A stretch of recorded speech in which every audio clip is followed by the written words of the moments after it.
want to talk about the Creative Cebu Council. This was definitely formed a few years back, 4 years back. I think we were inspired as well with Bandung. That was one thing that created this council. I'm just going to talk about the organization, something that we have, our challenges as well, our identity as Cebu. Very, very short presentation. And I'm going to talk about a little about myself, how I came about as to be part of Creative Cebu. So I'm a principal architect of Zubu Design Associates. Zubu was really named the former name of Cebu. So it's a very proud affinity of our place. And then I can totally relate to Chiang Mai and Penang because I would always say that Cebu is always also like that compared to Manila or something. So we can totally relate from one another in terms of our close-knit ties into community. So I usually do a lot of residential projects, and then I always do a lot more very modern works, and a few other works that are not residential as well. So 2009, these were two organizations that were very critical to us, forming the Creative Cebu Council. The British Council really was very instrumental. So they brought in a few delegates from Cebu, J. Aldeguer, and then a creative entrepreneur who does a lot of merchandising and a hotel and tourism business in Cebu. And he also, they also brought in our DTI, Department of Trade and Industry Provincial Director, Nelia Navarro. So they brought him to Bandung, and they were so impressed with how Bandung was very creative in terms of the creative entrepreneurship of the people, in terms of merchandising, in terms of art, and something like that. So they came a year after, and they wanted to create, and Jay was pitching that Cebu has to be the next creative city instead of Manila, the Imperial Manila. Always like that, huh? So we're always proud of our place. So Cebu has always prided ourselves, of course. We're very much known, especially in the creative industry, in the furniture. I think that's one thing that we did. So when they came in, I was brought in to help out in that festival. So we call that festival called the Tubud Fest. So it is meaning spring. So gushing out of spring. So this was 2009, where we collaborated with everyone of the arts, from architecture. My friend from Jakarta would say that architecture is really part of art. So definitely, we would really will definitely justify that. And then from culinary, fashion, performances, of course, Filipinos, Cebuanos love to perform. So we did this few-day thing, and then we invited, of course, all the other delegates from other Asian countries to experience Cebu. So this is what initially came about, a festival. And then came the serious part. So we came about creating the Creative Cebu Council from all the organizations. Unfortunately, all organizations do not really agree with one another all the time. So that's always it. So from a forum just like this, we're talking about very highly analytical things and how to do and try to institutionalize creativity. But unfortunately, we do not want to be institutionalized. But I think from the Creative Cebu Council, we want to organize it, not necessarily institutionalize it.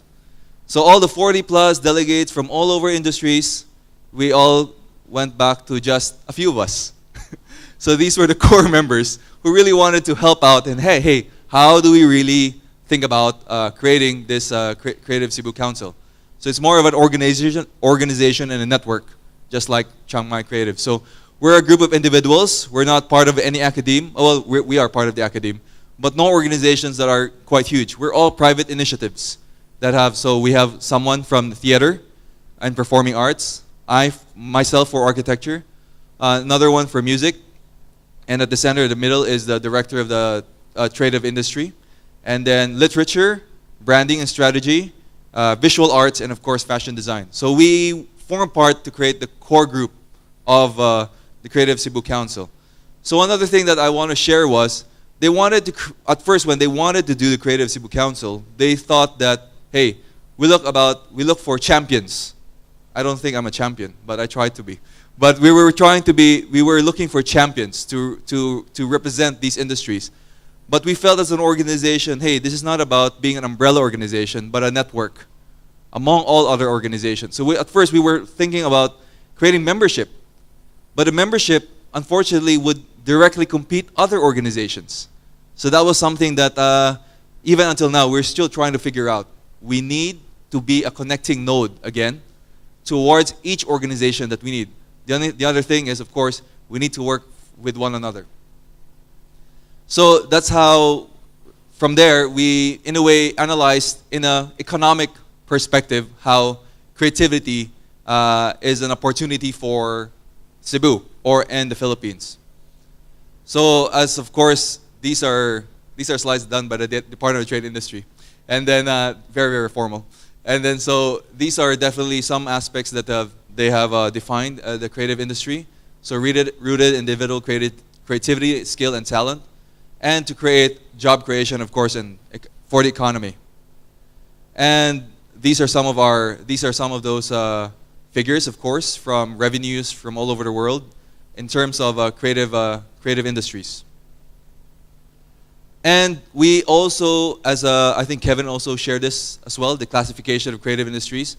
So we adapted this one, the UNCTAD, and from his talk, we are trying to do heritage arts, media, and functional creations. But I would believe that I think all four of these are very present. The only thing is we are still not very integrated from one another. So that is the purpose of the Creative Cebu. And how do we really link the four parts of the creative industries? So, of course, that was just the four. These are just the classifications based on that category. And then in the economic side of the Republic of the Philippines, 4.92% of to GDP is accounted for the creative industries, which is 11.10% of the country's labor force. Unfortunately, creative people, artists, do not want to be accounted, so we wouldn't really know. There's always a gray market, and that's always a challenge. There is a part in they commissioned the University of La Salle of Saint Benilde to do a study, and artists are not very keen on answering questionnaires. So I think that's a challenge for everyone as well. So that is something that we are trying, again, organizing, not institutionalizing creative people. So of course, government will always say this about high growth and etc. And they always pick creative industries. Unfortunately, again, they don't understand about creative industries because it's a untangible part. It's not tangible to see that it's a product. So that's something that we're trying to help out with the DTI. So on 2009, we had that festival that I talked about. And then these were identified by Mr. J. Aldeguer as one of our creative sectors for Cebu, which is visual arts, furniture, fashion, architecture, print, interactive, music, performing arts, motion picture, and culinary. And he also identified the creative core, where I believe, is the service, while the creative entrepreneurs create the business out of it. Creative entrepreneurs, I think there's a lot. We as Asians and Filipinos, Asians in general, I believe we are very good at entrepreneurship. And that's something that we have. In my personal advocacy for the Creative Council, I feel that we need to really hone down on the creative core, on how people appreciate service. And that's something underappreciated, and we try to really see at the developmental aspect of this course. So in terms of like these kinds of affairs or talks that we can do.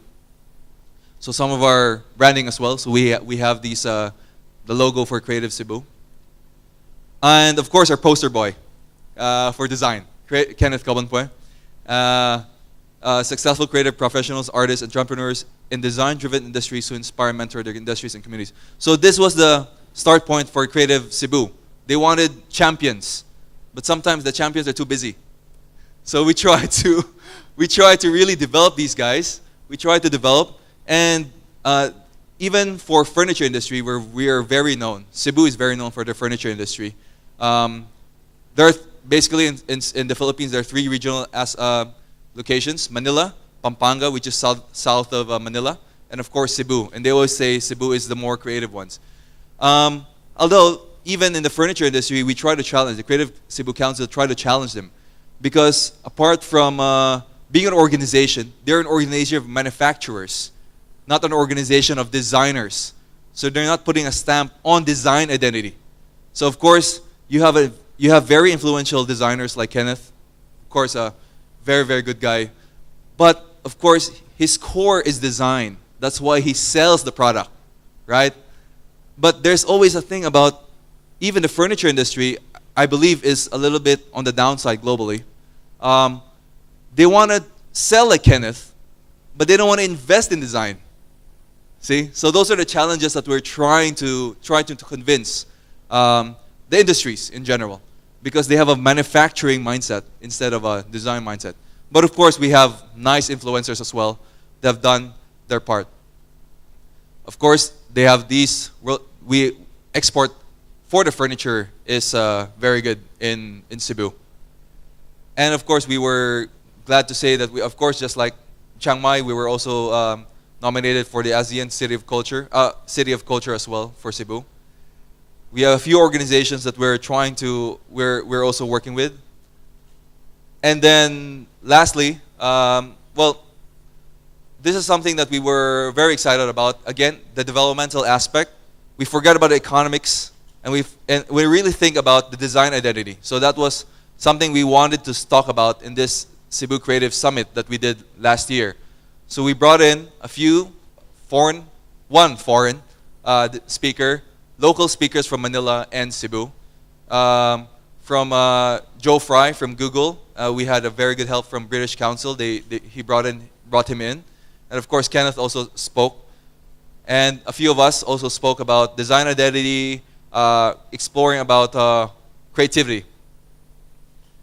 That was a very good turnout. We had around 700 participants, and we really focused also on the students. I think that is something that is very important. And 300 of those participants were more in the business, government, institutional partners, media, and of course, sponsors. So there's really an improved awareness and recognition of Cebu as a creative hub, but it's not more of promotions, it's really more of developmental aspect for our for our designers as well. So we had some objectives that were attained, and they said it was very inspirational, and we are trying to do that again this June. But I'm looking forward to that Georgetown Festival. The thing we were happy about because of DTI, which is the Department of Trade, and the Creative Services, there is a small, an NGO, Small Business Corporation, which was still unheard of in the Philippines. We're the first ones to really to have that financing aspect to it.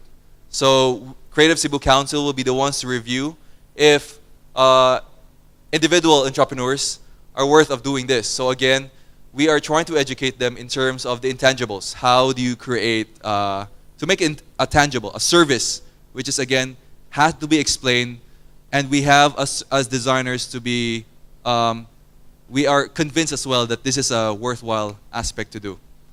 So once again, that ends my presentation. Thank you.